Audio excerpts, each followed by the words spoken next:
आज के वीडियो की शुरुआत हम करेंगे एक कहानी से। और कहानी है एक बढ़ई की। एक बढ़ई है जो नदी पार करना चाहता है लेकिन तैरना उसको नहीं आता है। तो वो क्या करता है कि वो जाता है पास के जंगल में, वहाँ से लकड़ियाँ काटता है। लकड़ियों को काट कर फिर अपनी जो बढ़ई की स्किल है उसका इस्तेमाल करके एक बोट बनाता है और उस बोट से वह उस नदी को पार करता है। तो इस सारी प्रक्रिया में जो उसने सोचा कि नदी पार करनी है, क्योंकि वो मजबूरी है कि नदी पार करनी ही पड़ेगी और कोई रास्ता नहीं है, उसमें जो उसके पास स्किल थी अपनी बढ़ई की, उस बढ़ई की स्किल के द्वारा उसने उस बोट का निर्माण किया और उसके बाद नदी को पार किया।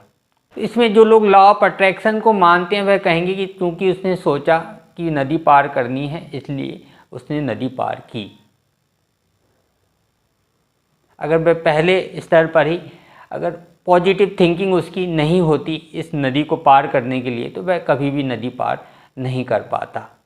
और एक हद तक वह बात ठीक भी है, एक हद तक ये बात सही भी है कि अगर वह सोच लेता कि मैं नदी नहीं पार कर पाऊंगा तो वो प्रयास भी नहीं करता।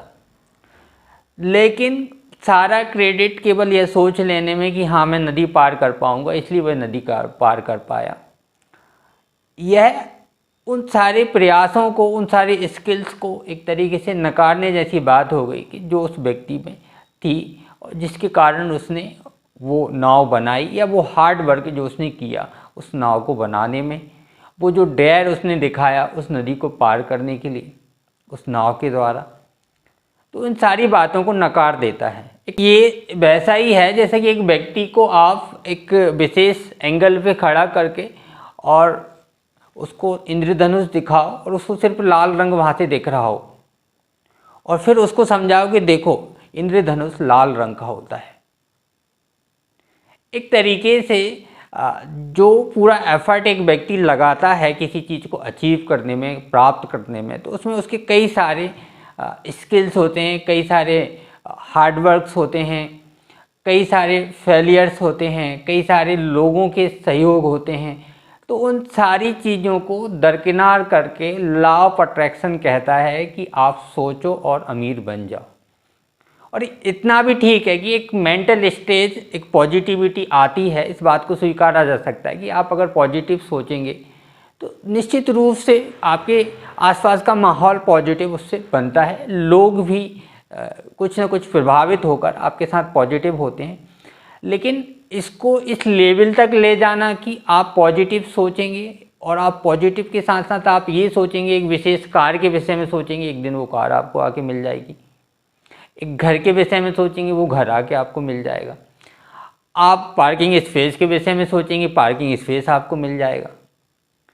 तो कहीं ना कहीं एक संयोग को बहुत बड़ा चढ़ा के सिद्धांत के रूप में प्रस्तुत करने का नाम जो है वो लॉ ऑफ अट्रैक्शन है।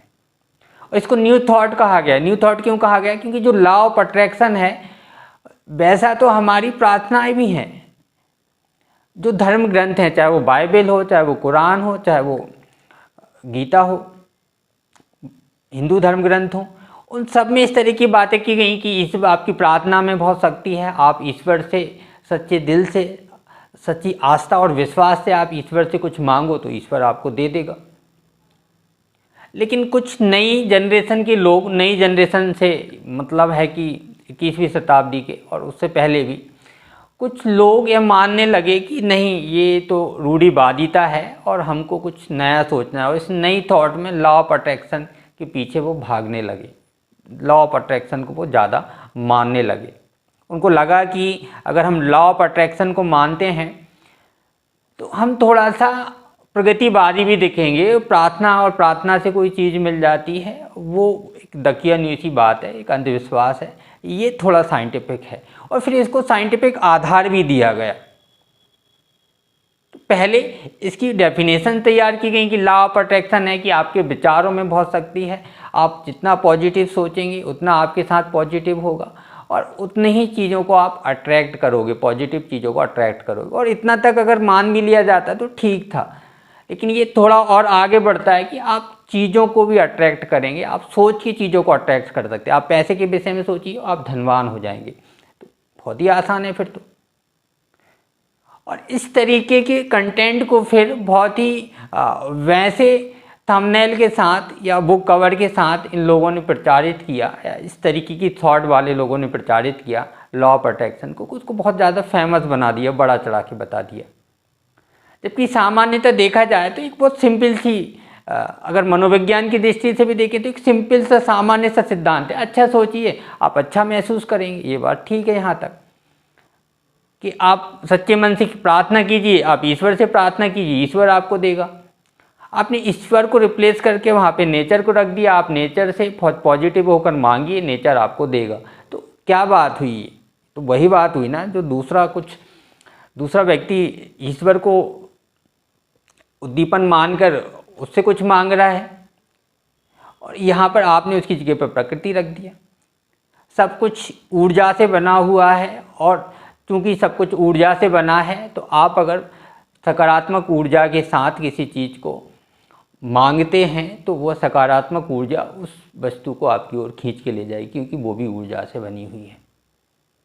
यह ठीक है कि आप एक डेफिनेशन इस दुनिया के निर्माण की ऊर्जा के रूप में दे सकते हैं, और वो काफ़ी भरोसेमंद भी हो सकती है, लेकिन इसको दूसरी तरफ इसको साइंस भी बोला, मतलब एक तो इसको माना जा रहा है और साइंस की तरह माना जा रहा है, जबकि मनोवैज्ञानिक या वैज्ञानिक इस बात को कई बार बोल चुके हैं कि जो लॉ ऑफ अट्रैक्शन है वो ज़्यादा से ज़्यादा उसको हम एक स्यूडो साइंस कह सकते हैं।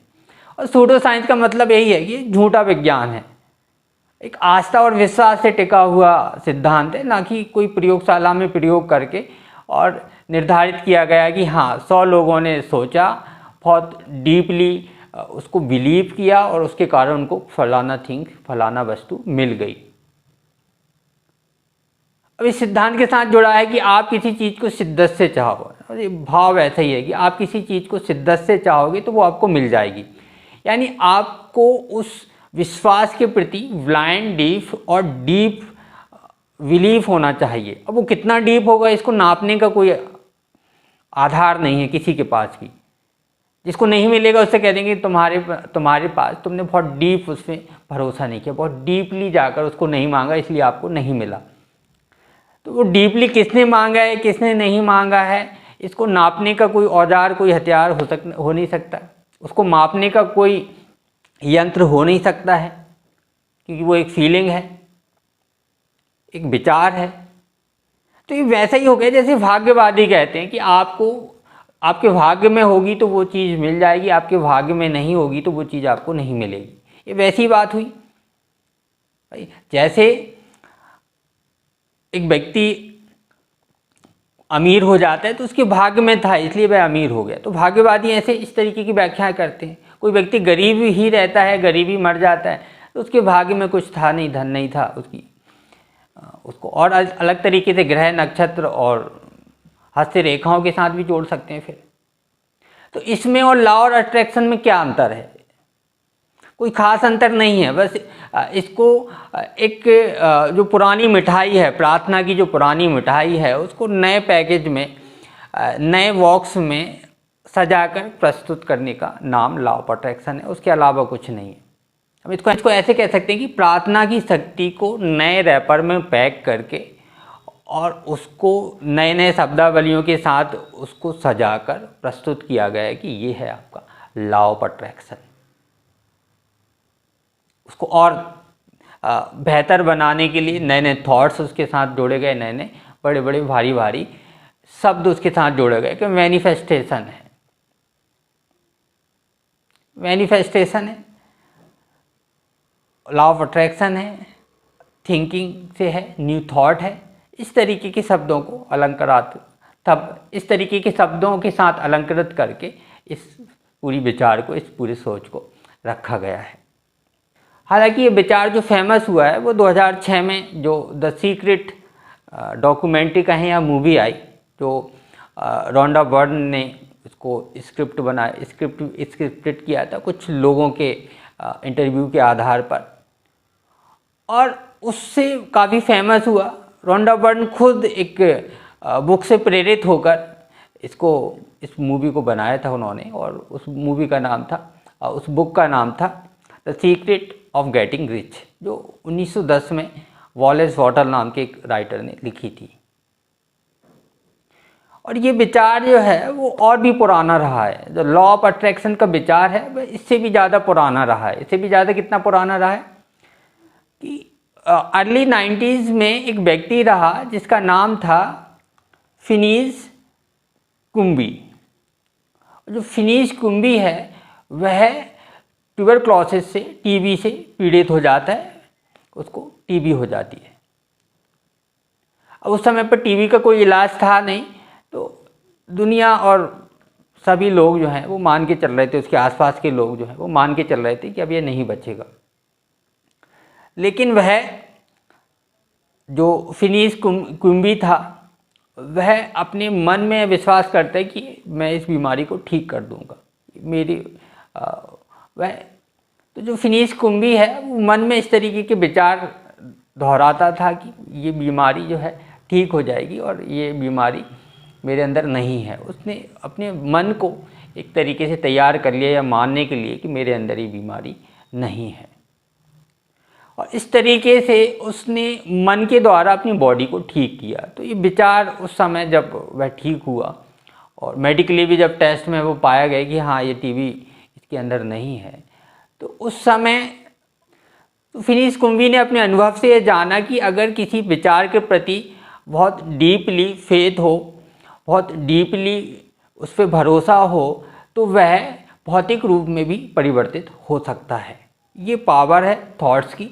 और थॉट्स से अगर इस तरीके से लाइलाज बीमारी को ठीक किया जा सकता है तो दूसरी चीज़ों को प्राप्त भी किया जा सकता है। इस तरीके की कुछ थॉट उन्होंने थोड़ी बहुत दी हुई थी।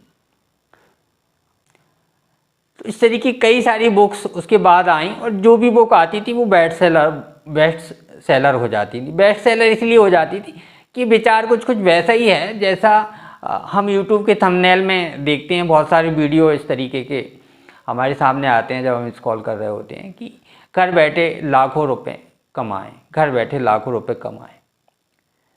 तो हर आदमी, हर व्यक्ति जो दुनिया में है इस समय पे, हर व्यक्ति, हर आदमी चाहता है कि वो कम से कम या बिना मेहनत किए हुए लाखों रुपए कमा ले।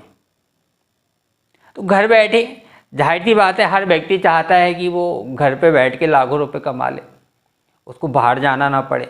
और इससे भी बेहतर हो सकता है कि उसको काम भी ना करना पड़े, केवल सोचना पड़े। वो सोच रहा है 10,000 रुपये, वो 10,000 उसकी गेट पे आ गए। लॉ ऑफ अट्रैक्शन वालों के इस तरीके के दावे हैं। वो कहते हैं कि मैंने सोचा बर्गर और वो बर्गर आ गए दरवाजे पर। ऐसी मूवी अभी जो द सीक्रेट है उसका एक सीक्वल भी बनाया था रोंडा वर्ड ने, और द पावर नाम से 2010 में आया। और द सीक्रेट पे एक मूवी अभी बनी हुई है जिसका नाम था the secret dare to dream, जो 2020 में आई। और उसमें इस तरीके की थिंग्स बताई हैं कि अगर आप सोचने की डेयर करते हो तो वो आपको, जिन सपनों को आप डेयर करते हो सोचने का, वो आपको मिल भी जाते हैं। इस तरीके के विचार पे आधारित है वो।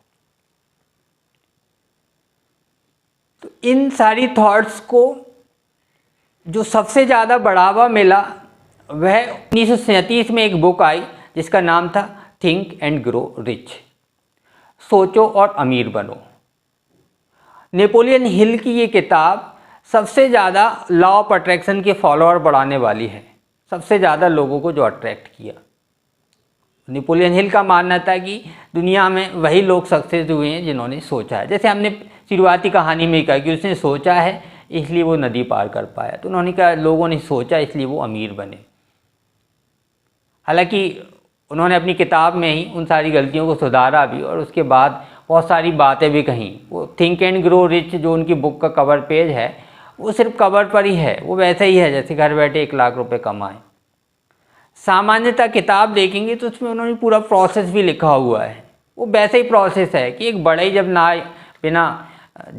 एक बढ़ई जिसको तैरना नहीं आता है नदी पार करना चाहता है, तो वो केवल सोचने से नदी पार नहीं हुई है, उसने उसके लिए प्रयास भी किया है। और थिंक एंड ग्रो रिच में हमें देखेंगे भी, उसके बाद उन्होंने प्रयास की भी बात की है, लेकिन लोगों को अट्रैक्ट करने के लिए उस तरीके का थंबनेल लगाया है, बुक कवर लगाया है, बस इतना इस्तेमाल किया। और उस किताब में भी सामान्यतः आप देखो तो उन्होंने ऐसे लोगों को उठाया है जो सफल हुए हैं और उन सफल लोगों से पूछा है कि आप कैसे अमीर हुए। तो उन्होंने कहा कि पहले तो मैं ये सोचता था कि मैं अमीर बन जाऊं और मैं अमीर बन गया, उसके लिए मैंने कदम भी उठाए। तो जो कदम उठाए, जो उनके पास स्किल थी, जो उन्होंने हार्ड वर्क किया, वो उसको साइड में रखकर हाँ सोचा, इसलिए अमीर बन गए।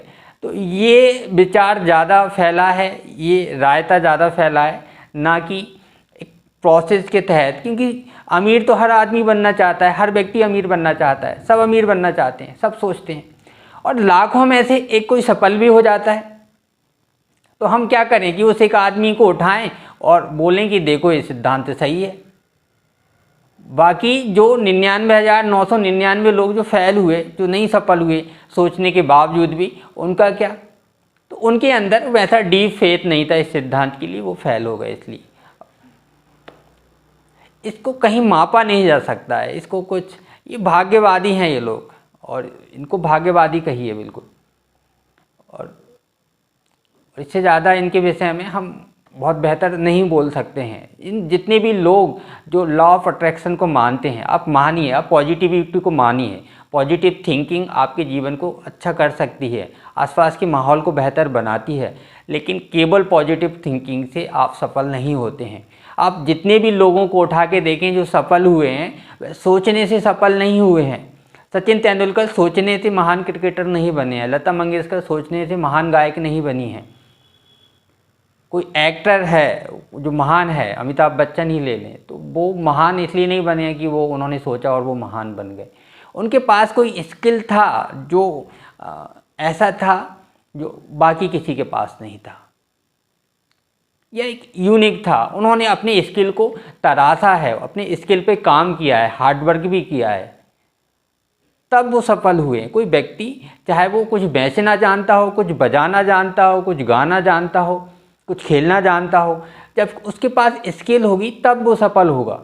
हाँ, ये बात ज़रूर है, ये बात सही है कि वो पहले सोचेगा कि हाँ मुझे इस स्किल को लेना है, उसके लिए पॉजिटिव होना ज़रूरी है, लेकिन इतना पर्याप्त नहीं है। ये बहुत एक फोर्स है, केवल एक धक्का है, आप उस धक्के को पूरा क्रेडिट दे रहे हो।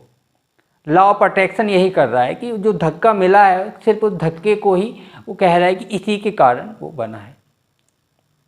मैं कहूँ कि आपने पहला स्टेप लिया, पहला स्टेप जो है वो आपको सक्सेस दिलाता है। अब इसको भी नहीं काटा जा सकता है, बिल्कुल सही बात है। कोई भी काम करोगे, आप पहला स्टेप लोगे तब एंड तक पहुँचोगे, आपको पहला स्टेप तो लेना ही पड़ेगा। लेकिन बाकी सारे स्टेप जो हैं वह सब मिल के सक्सेस दिलाते हैं, कोई पहला स्टेप सक्सेस नहीं दिलाता है। तो उम्मीद है कि आप ये बात समझ पा रहे होंगे। और सामान्य मनोविज्ञान इस बात को ठीक से हजम कर सकता है, केवल भावनाओं या विचारों के स्तर पर कि आप अच्छा सोचोगे, अच्छा महसूस करोगे, तो ये सामान्य मनोविज्ञान भी इसको मानेगा। आज का न्यूरो साइंस या न्यूरो बायोलॉजी जो मानता है कि विचार हमारे कुछ हार्मोन्स को प्रेरित करते हैं और उन हार्मोन्स के कारण हमारे अंदर कुछ अच्छी फीलिंग्स आती हैं, किसी के प्रति आकर्षण आता है, क्योंकि हम किसी आकर्षित करने वाली वस्तु को देखते हैं, व्यक्ति को देखते हैं, एक ऑक्सीटोसिन नाम का हमारे अंदर हार्मोन्स बहता है, उसके कारण हम उस आकर्षण को फील करते हैं। या एंडोर्फिन नाम का हार्मोन्स जो है हमारे अंदर जो दुख है या तकलीफ़ है उसको कम करने की कोशिश करता है। डोपामाइन है जो हमको शांत बनाता है, या हैप्पीनेस के रूप में उसको देख सकते हैं। सेरोटोनिन है जो पीस के लिए है, कि जब आप ध्यान कर रहे होते हो तो वो सेरोटोनिन नामक एक हार्मोन्स होता है जो आपके अंदर बह रहा होता है या निकल रहा होता है उस पीसफुल माहौल में, और वो आपको पीस महसूस कराता है। तो वो हार्मोन्स के कारण ऐसा हो रहा है। यहाँ तक बात मानी जा सकती है, लेकिन आप थिंक करो और उसके बाद रिच हो जाओ, बाकी स्टेप को भूल जाओ, तो ये एक तरीके से बहकाने वाली बात है कि आपने सोचा ऑडी, और ऑडी आपके दरवाजे पे आ गई या 1 महीने बाद आ गई। अब ये लोग ये भी नहीं कहते दावे से कि कितना टाइम लगेगा, ये इस पर डिपेंड करता है कि आप कितना डीप उसमें, कितना गहरे से आप उसको सोचते हो, तब उस हिसाब पे मिलता है। तो इस वीडियो को देखने के बाद आप जाइए और देखिए द सीक्रेट नाम का वो जो एपिसोड है वो यूट्यूब पर उपलब्ध है, हिंदी इंग्लिश दोनों में है, और उसको जानिए, समझने की कोशिश कीजिए। तो एक स्तर तक वो ठीक लगता है, एक लेवल तक वो ठीक लगता है जब विचारों तक की बात आती है, लेकिन कहीं कहीं फिर वो ज़्यादा बढ़ावे वाली बात है। और एक व्यक्ति अगर फिर स्किल के पीछे ना भागकर केवल थॉट के पीछे भागे तो वो ठीक है, आपको पॉजिटिव थिंकिंग देगा, लेकिन वो आपको सक्सेस, अल्टीमेट सक्सेस केवल उसके कारण नहीं आएगा। वो उसमें शामिल होगी सक्सेस में, लेकिन केवल वो उसके कारण सक्सेस नहीं मिलेगी। और ये साइकोलॉजी में भी प्रूव है और फिलॉसफी में भी इस तरीके के विचार रहे हैं, और वो सुकरात अरस्तु के समय पे रहे हैं, बुद्ध महावीर के समय में भी रहे हैं। लेकिन जो पश्चिमवादी दर्शन रहा है वो हमेशा थोड़ा सा भौतिकवादी ज़्यादा रहा है, भौतिक चीज़ों को लेकर वो ज़्यादा जुड़ाव रखता रहा है। तो सुकरात भी कहेंगे कि आप जो सोचते हैं वो बन जाएंगे। सुकरात और प्लेटो भी बुद्धिवादी रहे, और सुकरात और प्लेटो भी विचारों की शक्ति को महत्वपूर्ण मानते थे, लेकिन वो विचारों की शक्ति एक व्यक्ति के जीवन से संबंधित थी, उसके आंतरिक गुणों से संबंधित ज़्यादा थी, ना कि वो वस्तुओं को आकर्षित करने के लिए। आप विचार करोगे, बहुत पॉजिटिवली विचार करोगे, और उससे आपको वो वस्तु मिल जाएगी। हाँ, आप वैसे बन सकते हो, आप बहुत पॉजिटिव सोचोगे, आप एक अच्छे सकारात्मक व्यक्ति बनोगे, उससे आसपास का माहौल सकारात्मक बनेगा, उस सकारात्मक माहौल के कारण आप बहुत कुछ अचीव कर सकते हो। ऐसा कहना ठीक रहेगा, ऐसा कहना ठीक हो सकता है। इसी कड़ी में, बुद्धिवादी दार्शनिकों की कड़ी में हीगेल थे, और हीगेल का भी मानना था कि जो हम विचार करते हैं उन विचारों से हमारी भौतिक परिस्थितियां बदलती हैं, बदल सकती हैं। तो यहाँ तक भी ठीक है, क्योंकि वो भौतिक परिस्थितियां बदलने का मतलब है कि जहाँ हम एक कटु माहौल में रह रहे हैं, नफ़रत के माहौल में रह रहे हैं, अगर हमारे अंदर प्यार होगा, हम दूसरों के प्रति उस प्यार को व्यक्त करेंगे तो दूसरे भी हमसे प्यार करेंगे, और एक वो पीसफुल समाज बनाया जा सकता है। लेकिन वो इस तरीके से वहाँ भी नहीं था कि आप सोचोगे और वस्तुएं अट्रैक्ट होंगी और आपके घर पे आने लगेंगी, वो वैसा वहाँ भी नहीं था। अब बहुत सारे लोग इस तरीके के तर्क जरूर देते हैं कि नहीं, ये इसका मिस इंटरप्रिटेशन है कि आपने सोचा और वस्तु आपके घर पे आ गई। इस तरीके से है कि आप सोचे, उससे पॉजिटिविटी आई, उस पॉजिटिव माहौल में आपने प्रयास की, उससे वो वस्तु मिली। तो ये पूरी बात अगर ऐसे कही जाए तो वहाँ स्किल भी साथ में जोड़ी जानी चाहिए कि वो उसने प्रयास किया, हार्डवर्क किया, स्किल उसके पास आई, तब वो चीज़ मिली है। आप कहा कि सोचो और मिल गया, तो एक गलत व्याख्या तो इस सिद्धांत को मानने वाले लोग ही करते हैं, और फिर वो बाकी लोगों पे आरोप लगाते हैं कि आप इसकी व्याख्या ठीक नहीं कर रहे हैं, आप इसकी व्याख्या गलत कर रहे हो। तो अगर इस विचार को मार्क्स, अगर मैं कल्पना करता हूँ कभी कभी कि अगर मार्क्स इस विचार को एक्सेप्ट कर लेते तो वो मजदूरों से क्या बोलते कि आपको इकट्ठा होकर, एक होकर किसी तरीके की कोई हिंसक क्रांति करने की ज़रूरत नहीं है, आप सोचो और आप अमीर बन जाओगे। कितना आसान है, क्यों इतना लड़ाई झगड़े करने की क्या ज़रूरत है? आप सब लोग बैठो एक जगह पे और बहुत डीपली आप सोचो अमीर बनने का, पैसों के विषय में सोचो, घर और गाड़ी के विषय में सोचो, लड़ाई के विषय में मत सोचो, और आप सोचोगे आप अमीर बन जाओगे, सभी अमीर बन जाओगे। सबकी अपनी अपनी फैक्ट्रियाँ होंगी, और वो फैक्ट्रियों को कौन चलाएगा? वहाँ पे फिर दूसरे मजदूर होंगे, वो भी सोचेंगे, फिर वो फैक्ट्री लगाएंगे। और अगर इस तरीके से फैक्ट्रियाँ लगती जाएंगी तो सिर्फ फैक्ट्रियाँ पूरी दुनिया में रह जाएंगी, उनमें काम करने वाला कोई बचेगा ही नहीं। या मशीनें हैं, मशीनें काम करेंगी सिर्फ अकेले। तो इतना हो सकता है कि एक व्यक्ति बहुत पॉजिटिव रहे और वो बाकी लोगों की तुलना में जो नेगेटिव हैं वो ज़्यादा ग्रोथ कर सकता है। अगर वो मजदूर है तो वो ज़्यादा ग्रोथ करके सुपरवाइज़र बन सकता है, या और ऊपर लेवल जा सकता है, ऊपर के लेवल से जा सकता है, डायरेक्टर बन सकता है। लेकिन सारे मजदूर डायरेक्टर नहीं बन सकते हैं, ये एक रियलिटी है। और ये एक सीमा भी है फिर लॉ ऑफ अट्रैक्शन की, कि सभी लोग अगर इस तरीके की सोच के सभी लोग अमीर हो जाएंगे तो बहुत महंगाई बढ़ जाएगी, फिर तो इन्फ्लेशन बहुत ज़्यादा हाई हो जाएगी दुनिया में। पर ये लोग कहेंगे कि नहीं, सभी नहीं सोचते हैं। क्यों सभी क्यों नहीं सोचते हैं? कुछ लोग ही सोचते हैं, कुछ लोग ही सोचते हैं और वो सफल हो जाते हैं। अमीर बनने का सभी सोचते हैं। कौन ऐसा है जो सोचता है कि मैं गरीब ही रहूं, मुझे अमीर नहीं बनना है? ऐसा कोई है दुनिया में जो कहेगा कि मुझे अमीर नहीं बनना है? मैं सोचता ही नहीं हूँ अमीर बनने का, है कि एक छोटी मोटी मजदूरी मिल जाए रोज़ की, बस मैं इसी में खुश हूँ। तो ये जो सिद्धांत है वो पूरी तरीके से अवैज्ञानिक है, झूठा विज्ञान है। ये लोग जितने भी विज्ञान कहते हैं ये सब झूठे हैं, ये विज्ञान भी झूठा है। ये भाग्यवादी सिद्धांत है। जो प्रार्थना की शक्ति की बातें धर्म ग्रंथों में कही गई हैं उसी को नई चाशनी में, नए रैपर्स में लपेट के नई मिठाई बना के इन्होंने पेश किया है। इससे ज़्यादा और कुछ भी नहीं है ये। और स्किल और हार्ड वर्क मिलकर सफलता दिलाते हैं, उसमें साथ में पॉजिटिव थिंकिंग होती है। एक व्यक्ति प्रयास करता है तो केवल सोचने से पैसा नहीं मिलता है, केवल सोचने से कोई व्यक्ति अमीर नहीं बनता है। उसको सोचने के साथ साथ बहुत सारे प्रयास भी करने होंगे और उसके बाद भी बहुत सारी और भी कंडीशंस होंगी जो पूरी होंगी, तब वह सफल होता है। उसमें आसपास के लोगों को भी क्रेडिट मिलना चाहिए जो उसके लिए प्रयास करते हैं। उसके माँ बाप, उसके भाई बहन, उसके दोस्त, उसके टीचर, उसके लोग जो उसको सपोर्ट कर रहे हैं, वो उसके सोचने भर से उसको पैसा नहीं मिला है, उसको गाड़ी नहीं मिली है। तो ये बहुत ही नैरो थिंकिंग वाले थॉट है और किसी को भी इसको नहीं अपनाना चाहिए। यही मेरा सुझाव है और उम्मीद है कि इस बात को आप ठीक से समझ पाए होंगे। तो ये लॉ ऑफ अट्रैक्शन को हम बौद्ध धर्म की नज़र से देखें तो गौतम बुद्ध ने तो कहा है कि आप जैसे ही वस्तुओं को, किसी चीज़ को चाह लेते हो वो दुख का कारण बनता है। आप जितना चाहोगे, जितना चीज़ें चाहोगे उतना आपको दुख बढ़ेगा और ये तो पूरा पूरा चाहने पर ही है। गीता का दर्शन कहता है कि आपको फल की चिंता नहीं करनी है, कर्म करना है। ये कह रहा है कि कर्म मत करो, आपको सिर्फ फल मिलेगा, फल के बारे में सोचना है बस। तो मेरा तो ये मानना है कि ये पूरा सिद्धांत एक तरीके का स्कैम है। हाँ, शुरुआती कुछ व्याख्याएं इसकी वैचारिक स्तर पर पॉजिटिविटी के साथ आप रहो तो आप पॉजिटिव रहोगे, अच्छा महसूस करोगे। तो ये तो सामान्य मनोविज्ञान भी कहता है, कोई बहुत बड़ी बात नहीं है।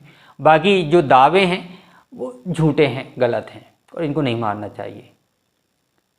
तो आज के लिए इतना ही और इस वीडियो को अंत तक देखने के लिए बहुत बहुत धन्यवाद।